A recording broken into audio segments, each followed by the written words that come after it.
Alright guys, Spicy here. We're on the new DVD update today, however we are not playing Pyramid Head today. We're probably the only person on the game right now that's not playing the new killer. So today I've got a bit of a tutorial for you guys. It's going to be on how to improve your killer game. We are playing Spirit today, and let's take a look at the perks you're using, shall we? So for our first perk, we're using Barbecue and Chili, which reveals survivor's ores 40 meters away from the hook after I hook a survivor. It's also going to give us double blood points, which is insane. For our second perk, we've got Hex Devour Hope, which is a very risky perk, but it is tremendously high reward when it works. If we manage to get 3 tokens, we can instantly down survivors, and if we manage to get 5 tokens, we can instantly mori survivors. This is gonna help you destroy those real good teams if they don't find this totem. It can flip the match upside down. That's how powerful this perk is, if it works. However, if it doesn't work and it gets instantly destroyed, then you're a killer of 3 perks, so it's very risky. Our third perk is probably the strongest killer perk in the game right now. Pop Goes the Weasel. This is gonna slow down the game tremendously. It's going to instantly regress generators by 25% after we kick a generator after hooking a survivor. Now you guys need this perk. If you are a new killer, just starting out, and you want to know which perks to get, this perk here and Barbecue and Chili are the perks you need. Buy Clown, buy Leatherface, get these 2 perks. You get these 2 perks, you can run them on any killer you want, guys. And they will be amazing, trust me. Our fourth and final perk is Strider. Now this is a perk that you would not usually use on any other killer. The only killer I recommend this perk on is Spirit, because it's going to help you tremendously in your tracking ability whilst in phase walk. It's going to increase the breathing of survivors by 25% when they are uninjured, and it's going to increase their grunts of pain by 50% when they are injured. Now the reason why this is so good on Spirit is because it's going to let you hear those Iron Will survivors. Now with Iron Will being in the meta at the moment, there are tons of survivors using Iron Will, which makes Spirit a lot more difficult to play. So that about does it for the perks, guys. So let's get right into the first game. Okay guys, so it looks like we got Grim Pantry Backwater Swamp. Now as Spirit, I don't like to use my power right away because I like to try and find a survivor, get them in my sights, and have my power up ready for when I find them. I heard them on the gen here, so I'm going to phase walk to the gen. He's walked past me here. Heard her footsteps. We get the first hit in. And looks like we should catch here. She won't make that unless she has dead armor. And we get the first down.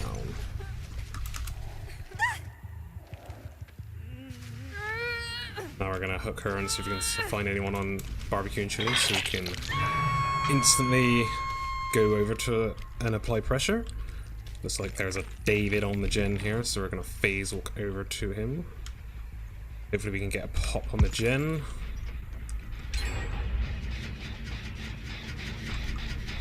We finished one gen already, but we've just popped Goes the Weasel on that gen. David went down here. However, I don't... here, I heard him there. Get a hit on him. Looks like our Devour Hope is in a very good spot here. I'm gonna phase walk. Listen for footsteps. We saw the grass move there, so we came straight out of our phase walk and instantly lunged and got the down. Again, we're hooking on a hook that's far away from the middle of the map, so we can use Barbecue and Chili, so I can see them on this gen here. So I'm going to get within 32 meters of them and phase walk over.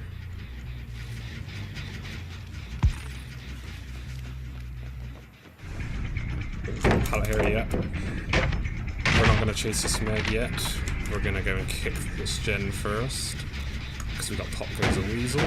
It's going to regress that gen by 25%. We're now going to go straight over to the hook. We've got 2 stacks of Devour Hope. 1 more, and we will have an insta down. Now let's set this still up here. We're not going to tunnel, even though we could, which would apply more pressure again, but I feel like being nice today, so We're gonna go after this thing here.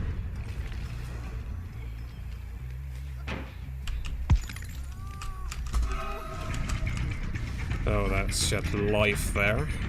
Does she make it to a pallet? Yes, she does. However, this pallet's really unsafe, so... Oh, we just got her there. Yeah, this pallet was very unsafe, so... we didn't break it right away. Now, when they rescue this thing off the hook, we will have our third stack of Devour Hope, which is going to allow us to apply a lot more pressure than what we already are. So that gen's already regressing, so I'm going to go over to this gen. I believe David is on this gen. It's almost done. If he commits, he might get it finished before we can pop goes the weasel it, which would be bad for us.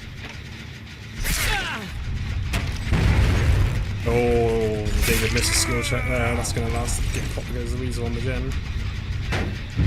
They tried to be greedy there. Looks like Steve just panicked and used his dead hard when he did not have to.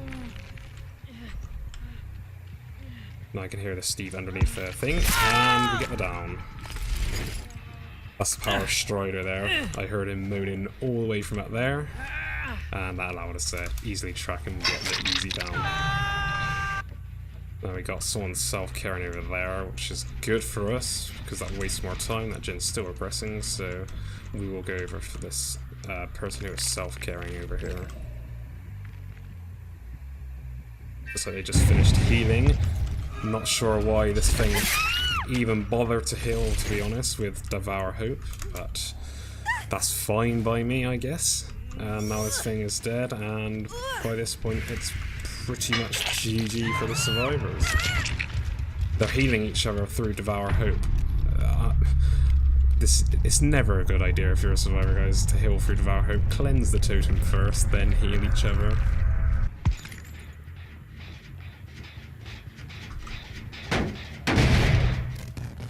That gen. Go after this Meg. Wait for our power to go up. Phase walk over to her.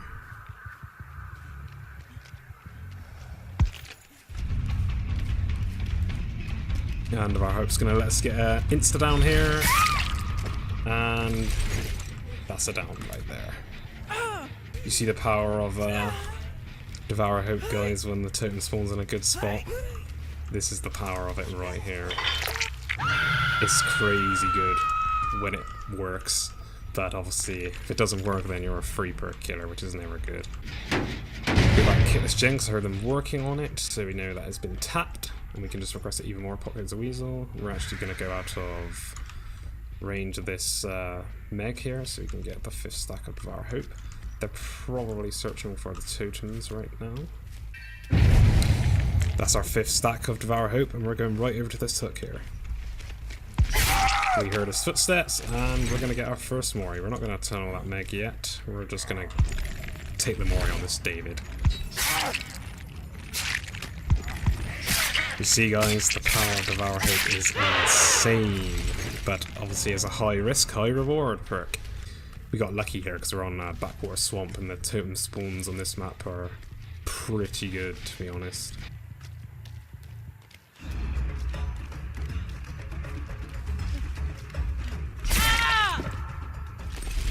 We could slug here and go for the 4K, but that's too boring. I can't be bothered to try and find the last survivor. I'll just take the Mori, and if you find the last survivor, we find them. If you don't, we don't. And I escape. It doesn't matter. Now it's a hatch game. I'm gonna go check underneath the pantry first. It's not here, so it's most likely in the corner. Ah, there we go. She found it. Now, obviously, guys, we are playing at rank 9 at the moment, which is because of rank reset. Normally, I'm a rank 1 killer, but I haven't been playing DVD in a while. It's been getting pretty stale for me, but I'm getting back into it, guys. So that's why we're at rank 9.